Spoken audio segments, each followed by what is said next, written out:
কিন্তু এখন আফসোস লাগে, এমন একটি মুহূর্ত আমরা অতিবাহিত করছি যেই মুহূর্তে মানুষের জীবনের নিরাপত্তা খুঁজে পাওয়া যাচ্ছে না। নিজের ঘরের মধ্যে মানুষ নিরাপদ নাই। অনেক কার্ডের গল্প আমরা শুনি। কেউ কেউ তো কিছুদিন আগে বলছে যে কি বলে ফ্যামিলি কার্ড, কৃষক কার্ড, অনেক কার্ড দিয়ে দিয়ে বলছে আমার একটা তেল কার্ড দেন। কয়েকদিন আগে দেখছেন না, তেলই পাওয়া যাচ্ছিল না। আরেকজন বলছে আমার একটা বিদ্যুৎ কার্ড দেন, যে বিদ্যুৎ পাওয়া যায় কি দিয়ে। আমি তো আফসোস করে বলতেছি, এখন মানুষের সব কার্ডের আগে একটা নিরাপত্তা কার্ড দরকার। কোথায় নিরাপদ আছে মানুষ? পথে ঘাটে ছিনতাই হচ্ছে। সম্প্রতি আপনারা দেখলেন গত 19 তারিখে এই যে মিরপুরের পল্লবীতে রামিসা নামক যেই মেয়েটাকে নৃশংসভাবে হত্যা করা হয়েছে, এটা জাতির জন্য লজ্জা, আফসোস। আমি তো একজন মেয়ের বাবা হিসাবে লজ্জিত এবং শঙ্কিত। আমি টেনশনে আছি, এই সমাজে একটা মেয়েকে কিভাবে বড় করব। আজকে একটা মেয়ের জীবনের নিরাপত্তা কোথায়? পাশের ফ্ল্যাটে যখন একটা মেয়ে নিরাপদ থাকে না, প্রতিবেশীর কাছে একটা মেয়ে যখন নিরাপদ থাকে না, তখন এর থেকে দুঃখ আর লজ্জা কিছু হতে পারে না। আমরা ধন্যবাদ জানাই মাননীয় প্রধানমন্ত্রী, তিনি সেখানে দেখতে গিয়েছেন এবং তাদেরকে আশ্বাস দিয়েছেন যে তাদের উপযুক্ত বিচার হবে। এটি একটি ভালো দিক, কিন্তু এর সাথে সাথে আবেদন থাকবে পূর্বের দায়িত্বশীলদের মতো এই আশ্বাস যেন শুধু আশ্বাসের মধ্যেই সীমাবদ্ধ না থাকে। কেন আজকে আমার বাংলাদেশে ধর্ষণ করার পরেও এই ধর্ষকদেরকে ছেড়ে দেওয়া হবে? কি কারণে আল্লাহর কোরআনের আইন বাস্তবায়ন করা হবে না? এটি একটি গুরুত্বপূর্ণ কোশ্চেন তৈরি হয়েছে, বলেন ঠিক কিনা? বড় টেনশন। কেন আজকে দায়িত্বশীলেরা, বিভিন্ন রাজনৈতিক নেতৃবৃন্দরা তারা এই ধর্ষণের আইন বাস্তবায়ন করতে চান না? কি কারণে চান না? এটাই আমাদের টেনশনের বিষয়। এটার মানে কি আমরা এমনটাই বুঝে নিব যে এই আইন বাস্তবায়ন করলে আমাদের নিজেদের লোকেরা বিপদে পড়ে যাবে, এই জন্য আমরা আইন করতে চাই না? আল্লাহ যেন সেটা না করেন। সম্মানিত হাজিরিন, সহজ কথা হলো, যতদিন পর্যন্ত কোরআনের আইন বাস্তবায়ন না হবে শান্তি পাওয়া যাবে না। আপনারা রসুখার গল্প জানেন, যে কিনা 13টা না কয়টা খুন এবং ধর্ষণ করলো। তার টার্গেট ছিল 101 জন খুন করবে। এখনো সে জেলখানার মধ্যে বছরের পর বছর এই জনগণের ট্যাক্সের টাকায় তারে খাবার খাওয়ানো হচ্ছে। ইসলাম বলে একজন ধর্ষকের এই পৃথিবীতে 1 সেকেন্ডও বেঁচে থাকার কোনো অধিকার নাই, বলেন ঠিক কিনা? বিবাহ করার পর যে ধর্ষণ করবে, এই কুলাঙ্গারের শাস্তি হলো কোমর পর্যন্ত তাকে গর্ত কুড়ে ফেলে পাথর দিয়ে তাকে মেরে কুকুর দিয়ে খাইয়ে দাও, বলেন ঠিক কিনা?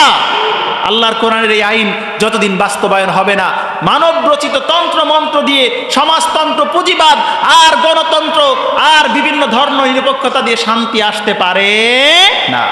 আবার অনেকেই ভুল বোঝেন, কোন যে হুজুররা কিছু বললেই খালি সরকারি আর রাজনীতি বিরোধী কথা বলেন। হাজিরিন, এটা কোনো সরকার বা রাজনীতি বিরোধী কথা নয়, বরং এইটা হলো একটা সিস্টেম বিরোধী কথা।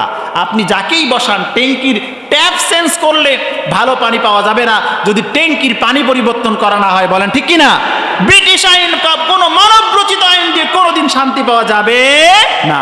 আজকে এই ধর্ষকগুলো, কয়েকদিন আগে মাগুরায় আসিয়া, আজকে এখানে রামিসা, কালকে ওখানে আরেকজন, তারপর হয়তো আমার আপনার মেয়ে।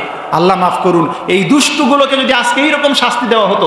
আমি তো বলি, মাঝে আপনারা শুনেছেন যে ঢাকায় কোন মহিলা মাদ্রাসা এক টিচার এরকম অপকর্ম করেছে বলে একটা খবর আসছে। সত্যি মিথ্যা বাছাই করা হোক, প্রমাণ করা হোক। যদি সত্যি অপরাধী হয়, তবে বিষয়টা অনেক ক্ষেত্রে এমন হয়, স্কুল কলেজে কত ঘটনা ঘটে, এইটা যেভাবে ফলাও হয়, কিন্তু মাদ্রাসায় হলে সেটা প্রমাণ করার আগেই ভিন্নভাবে প্রচার করা শুরু হয়। হ্যাঁ, এখানে সঠিকভাবে বাছাই করা হোক। যদি মাদ্রাসার কোনো হুজুর, কোনো আলেম, কোনো ইমাম এই কাজ করে, তাহলে এই ধর্ষণের শাস্তি তাকে দিয়ে শুরু করেন।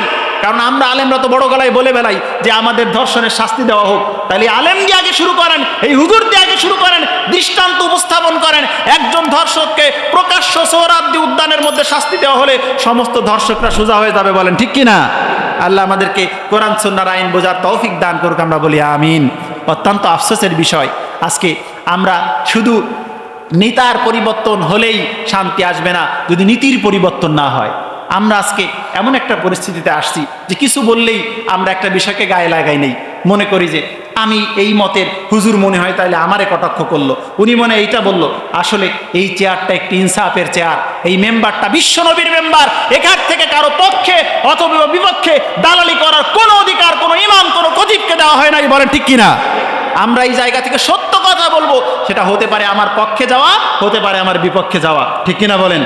সম্মানিত হাজিরিন, আপনারা দেখেছেন বিভিন্ন সময় আমরা এখান থেকে অনেক পজিটিভ সমালোচনাও করেছি।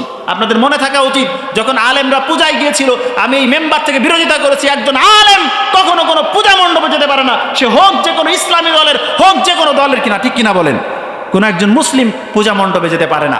আবার বিরোধিতা করতে গেলে দেখেন আল্লাহ পাক রব্বুল আলামিন কিন্তু কোরআনুল কারীমের মধ্যে কোন কোন ক্ষেত্রে বলছেন ওয়াজা, তোমরা তাদের সঙ্গে বিতর্ক করো উত্তম পন্থায়, ওয়াজাদিলহুম বিল্লাতি হিয়া আহসান, কাফের মুশরিকদের সাথেও উত্তম পন্থায় বিতর্ক করতে বলেছেন।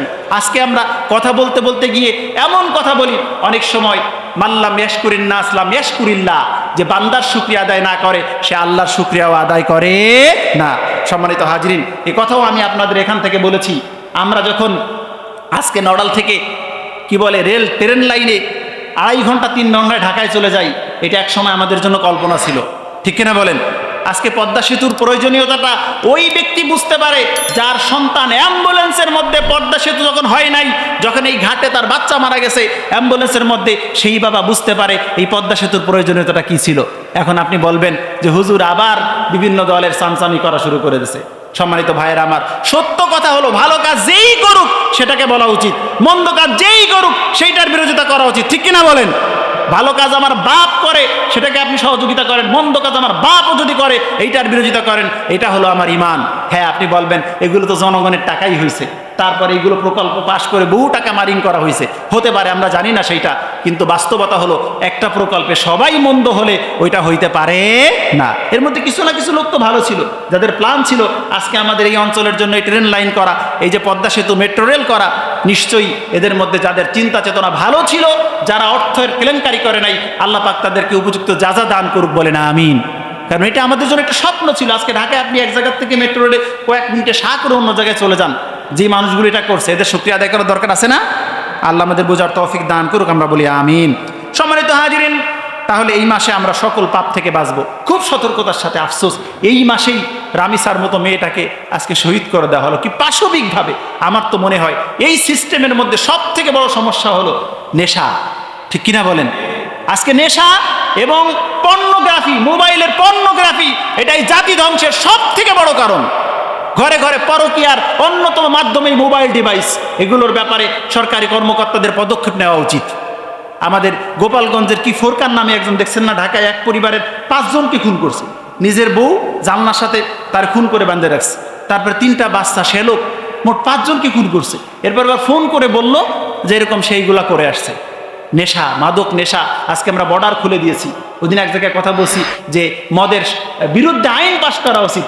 হুজুর আপনি যা কন না কন, ঢাকার বড় বড় বারগুলো নাকি, তারপরে কি বলে ক্লাবগুলো নাকি মদ ছাড়াই চলে না। একটা ভিডিও ক্লিপ ফাঁস হচ্ছে, দেখছেন যে এক নেতা বলতেছে কোথায় সফরে যাবে, বলছে 13 বছর 15 বছরের মেয়েদেরকে রেডি রাখো।